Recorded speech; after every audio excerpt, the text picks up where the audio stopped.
Good morning, everyone, and a good Erev Shabbos. Today is our time for learning a Bitachon message from the Parshas Vayeschanan. We know that Moshe Rabbeinu desperately wanted to go into Eretz Yisrael.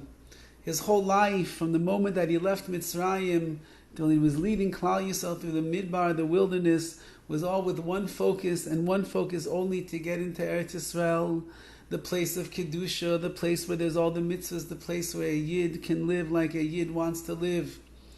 However, unfortunately, because of the sin of the rock, when he hit the rock, instead of talking to the rock, HaKadosh Baruch Hu told him, because you did not sanctify my name amongst Klal Yisrael, therefore you're going to be punished right now for your anger and your behavior, and you will not go into Eretz Yisrael. But Moshe Rabbeinu doesn't give up. And he continues to find that every turn of the way, more opportunities to daven to HaKadosh Baruch Hu, to implore from Hashem, to supplicate HaKadosh Baruch Hu, please Hashem, please HaKadosh Baruch Hu, allow me entrance into the Holy Land. That's what I've been working for all of these years. And in this Parshas Vayeschanan El Hashem Ba'es Ahi Leimor, when Moshe Rabbeinu implores from HaKadosh Baruch Hu one more time, and he asks, please, HaKadosh Baruch Hu, let me enter into the land of Eretz Yisrael. Let me see the place that my forefathers were. Let me see the land that is Malay, that is filled with Kedusha and Tahara, which is where I would like to be.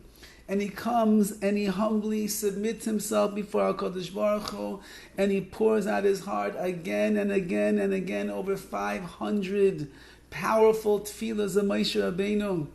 And HaKadosh Baruch Hu tells him at a certain point, stop. I cannot have you daven anymore, because if you do, you're going to get to the point that you will break through the gates of prayer, and I will have to listen to you and let you in. But it's already been decreed in Shemayim that you, Moshe Rabbeinu, are not going into Eretz Yisrael. And Moshe Rabbeinu receives his final answer, and the answer is no. I am not listening to what you have to say. You are not going to receive what you are davening for. Now, this is a tremendous lesson in the world of Amun and Bitachon, and a tremendous lesson in the world of Tefillah. People think, well, if I believe in HaKadosh Baruch Hu and I trust in HaKadosh Baruch Hu, so whatever I daven for, so that's going to come true because Hashem loves me. I'm Banim Hashem Lalokechem. I'm one of Hashem's children.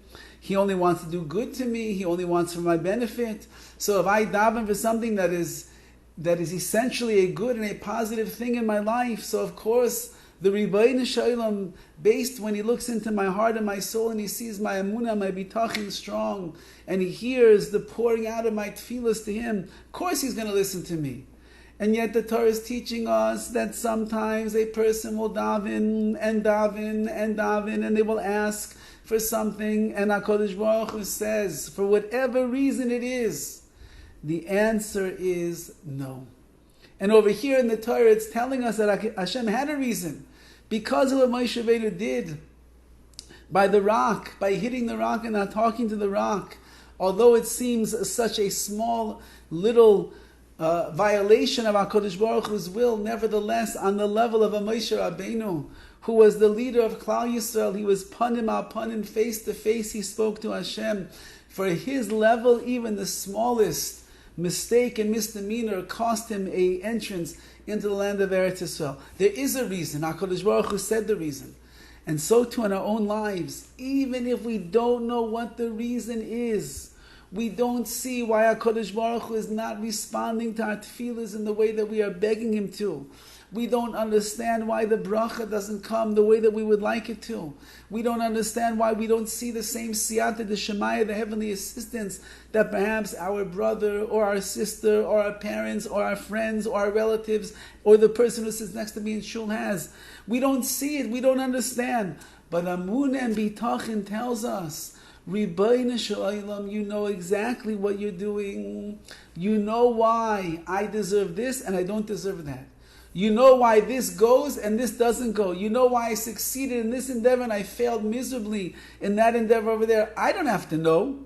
It's not up to me. I'm not you, Rabbi Shalom. I don't know all the secrets and the mysteries of the universe the way that you do. You know why everything is happening. And there are tikkunim, there are corrections, and there are fixing ups in everybody's neshama that they have to go through in this world. That's all part of the tikkun. That's all part of the rectification of one's neshama in this lifetime, and therefore those challenges and those hardships and those difficulties and the things that do not work out for us, they will end up happening the way that they're supposed to, because that's what HaKadosh Baruch Hu says.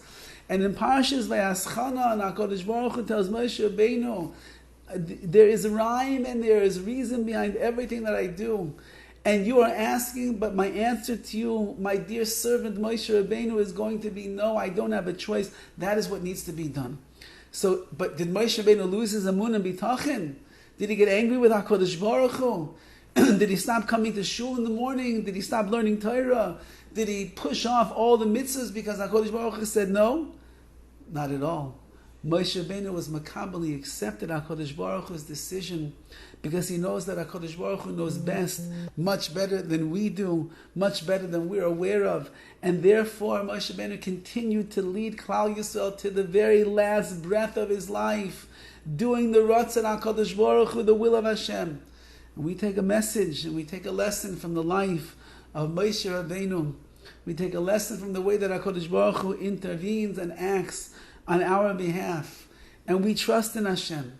And we rely on HaKadosh Baruch Hu. And we believe in Hashem. And we believe in the koyach hatfilah, the power of our prayers, that we can affect and change the world and our personal situation in life. We believe in all that, and many times, be'ezus Hashem, we will be zeicher to see that. But even if the answer is no, it doesn't make us get angry at Hashem. Even if we don't see the success, we don't throw off the yoke of Torah and of mitzvahs. Even if we are disappointed and let down because HaKadosh Baruch Hu didn't come through for us when we thought that He would, we will continue to come through for HaKadosh Baruch Hu, because we understand that HaKadosh Baruch Hu runs the world with precision, and He's doing exactly the way it's supposed to be in my life.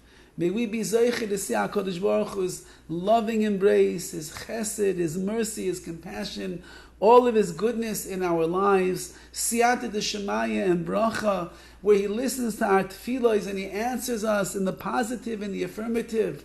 And yet we remember that even if we don't see the answer being what we would like it to be, it doesn't cause us to lose 1 ounce of faith or trust in Hashem. On the other hand, we are mechazik, we strengthen ourselves more in the world of Bitachon, because we have to be mizgaber, we have to become stronger and strengthen ourselves to recognize that HaKoil, that everything that HaKadosh Baruch Hu does is all for the good. HaKadosh Baruch Hu, the all-knowing and the all-powerful God of the universe, He knows my neshama and He knows my tikkun in this world better than I do. And therefore, rest assured, with the emunah and bitachon intact, I know that everything that Hashem does for me is all for the good. Have a wonderful day and a wonderful Shabbos.